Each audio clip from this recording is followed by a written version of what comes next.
recent years, we seem to have decided against having heroes, people that we would seek to emulate. Instead, we've become a society seeking the clay feet of our heroes and delight in taking them down. Instead of celebrating their successes, we delight in their comeuppances. But what does that say about us? Envy, cowardice, too many hours on the social media. Would any of us want to be remembered solely for our failures? Can you imagine if every success we had in life was denigrated by being prefaced with the fact that you were a bully in grade 4, or got a job by leaving out your quitting a summer job detasseling corn, or your inability to pass piano exams at the conservatory? Those failures becoming all that people would recall when your name was mentioned, and that would become the theme of your funeral's eulogy.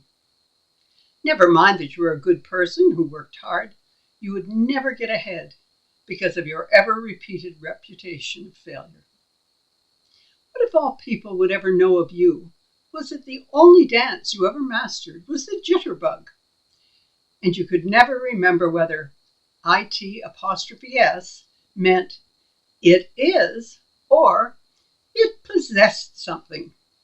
Therefore, you are clearly a near illiterate with a physical handicap.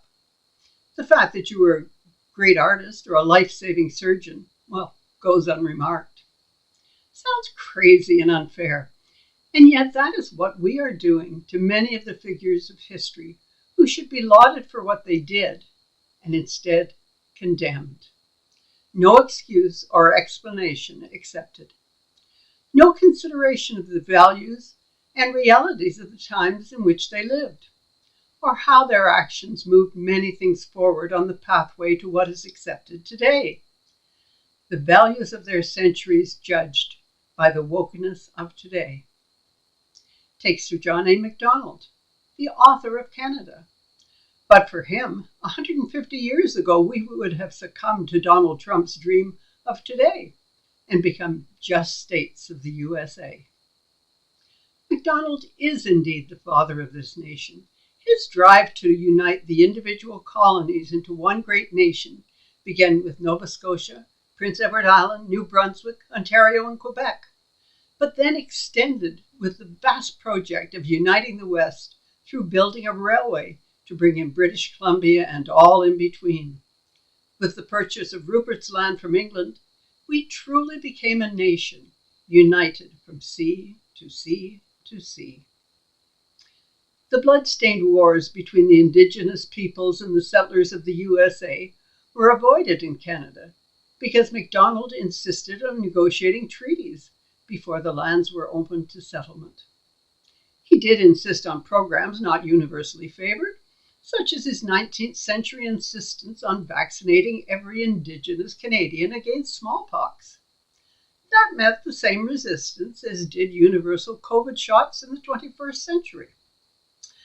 And yet, his statues have been torn down or hidden, schools and streets renamed, and that is how we honor the Father of Canada. Ryerson's fate is similar. In an age when schooling was largely available only to the well-to-do, he made it compulsory for everyone. At a time when less than half of the 4,450 children in Toronto were regular school attendees, he argued, the basis of the only true system of universal education is twofold, that it is funded by taxation, and that every child born or brought up in the country has a right to that education, which will fit him for the duties of a useful citizen of the country, and is not to be deprived of it on account of the inability or poverty of his parents or guardians. And so, Ontario became a world leader in the notion of universal education. Mind you, it was only up to the age of 12. He also founded the first Teachers' College and was influential in the establishment of Victoria College and became its first principal. His reputation has been castigated because of residential schools, which also sought to educate the Aboriginal population, but he was dead before the schools were even created. Facts, of course, did not prevent the students of Ryerson and Black Lives Matter from tearing down his statue, decapitating it, throwing it in Lake Ontario, and his head ending up on a spike at the Six Nations of the Grand River, and removing the name of the man who did more for education than anyone since. Instead of honoring the traditions of monarchy that have graced this land since the first French settlers arrived, and respecting our king and queen, we are endlessly assaulted by the media, chasing scandals and divisions and the drama of Harry and Meghan's Hollywood escapades.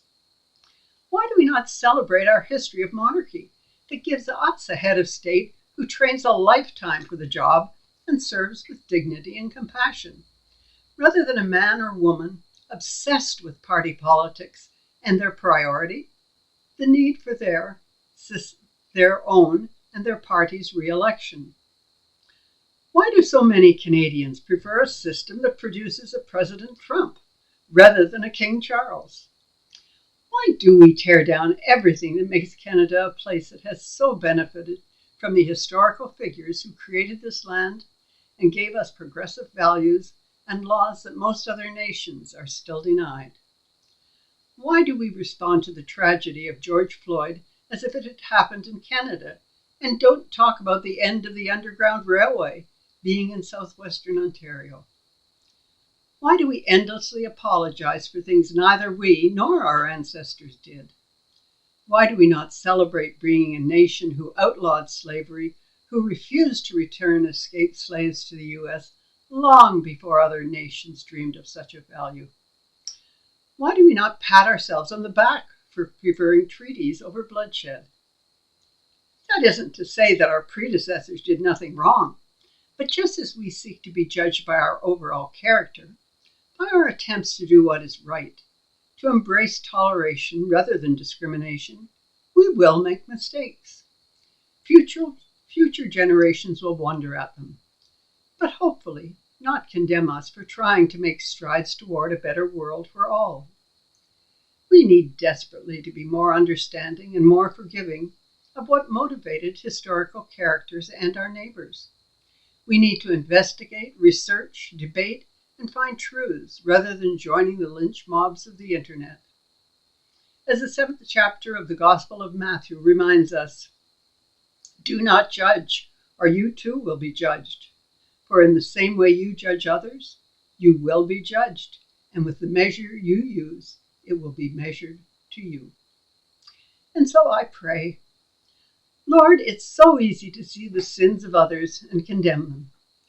Teach us instead to see our own sins and make amends for them and try to do better.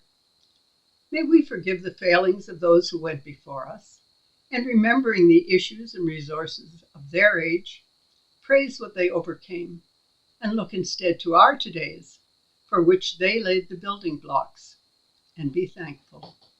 So may it be. Amen.